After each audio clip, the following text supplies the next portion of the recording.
It was 1984 and Melanie Road was studying for her A-levels. She'd been out clubbing with friends, but on the way home she was sexually assaulted and stabbed to death. Melanie walked back on her own that night. It's only about half a mile from the centre of Bath to the family home. Her body was discovered by a milkman the next morning, next to some garages in a quiet cul-de-sac. She'd been stabbed 26 times. The police found drops of the killer's blood at the scene and on the pavement nearby. And over the years, thousands of local men have provided DNA samples, but the murderer was not identified. Then, last year, scientists found similarities with DNA taken from a woman in an unrelated investigation.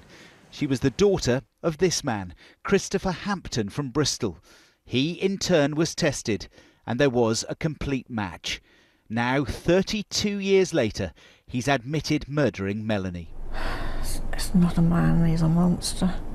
Melanie's mum says she can't believe Hampton could murder a girl he didn't know and then hide his secret for so long. I always said if I got hold of him, I'd strangle him or stick a knife into him, and that's how I felt. But I wouldn't even use my energy up on him. I feel that he should be shut up in a dungeon like they used to in the olden days and just left to rot.